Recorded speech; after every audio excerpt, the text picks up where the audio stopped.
বিরোধী ছাত্র সমাজ ও সার্বিক জনগণ। বিসমিল্লাহির রহমান রহিম।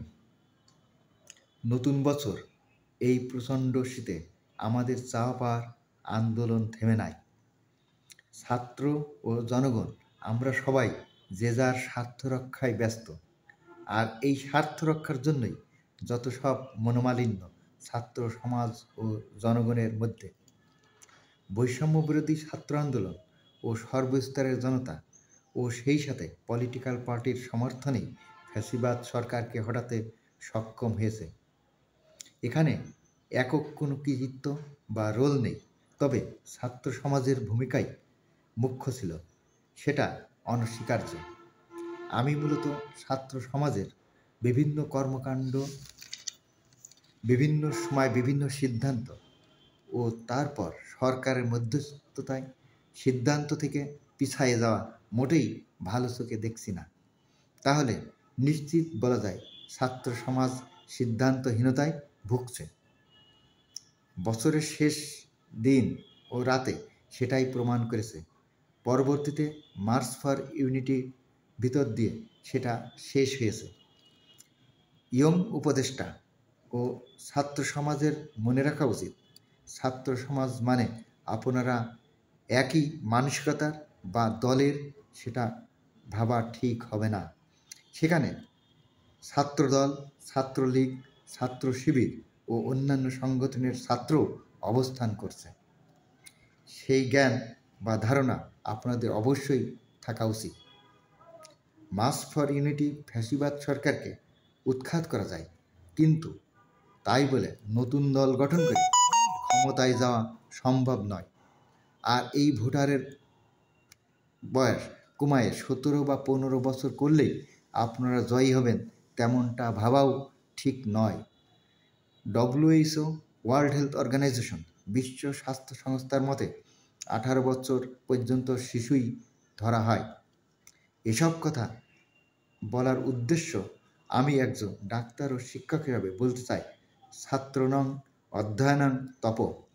ছাত্রদের পড়াশুনো ও বিদ্যা অর্জনের জন্য সর্বাত্মক মনোযোগ দেওয়া উচিত।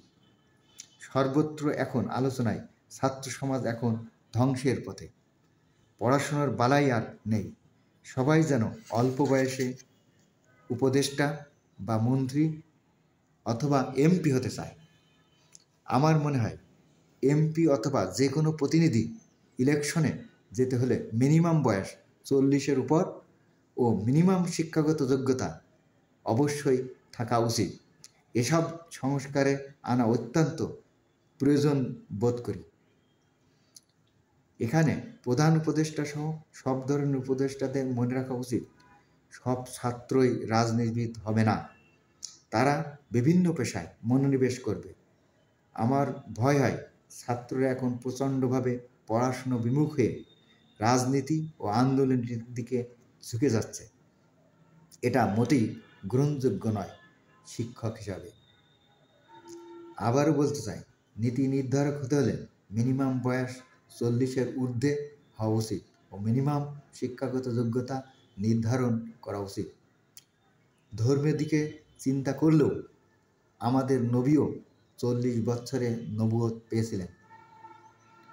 আমাদের জানা উচিত বয়স হিসাবে মানুষের ফিজিওলজিক্যাল, শারীরিক ও মানসিক পরিবর্তন হয়। এক এক বয়সে এক এক জিনিস ভালো লাগে। যেমন 15 বছরে এক ধরনের গান, সিনেমার গান, ব্যান্ডের গান, 30 বছর বয়সে আধুনিক গান, 40 বছরে নজরুল গীতি, রবীন্দ্রসঙ্গীত, 50-এর ঊর্ধ্বে লালন গীতি বা ধর্মীয় গান এসব মানুষ পছন্দ করে থাকে। আবার 15 থেকে 40 বছরের মধ্যে মানুষের ভিতর বদমেজাজি বেশি লক্ষ্য করা যায়। তবে অল্প বয়সে আপনি বিজ্ঞানভিত্তিক অনেক কর্মকাণ্ড সুচারুভাবে পালনে সক্ষম হতে পারেন, কিন্তু রাষ্ট্রে নীতি নির্ধারক হিসাবে কাজ করা খুবই কঠিন। আমি বলতে চাই, যার যা অবস্থানে থেকে তার সেই কাজে বেশি মনোযোগ দেওয়া উচিত। তাহলে রাষ্ট্র ও সমাজ ব্যবস্থা বেশি লাভবান হবে বলে আমার ধারণা। আজ এ পর্যন্তই। আল্লাহ হাফেজ।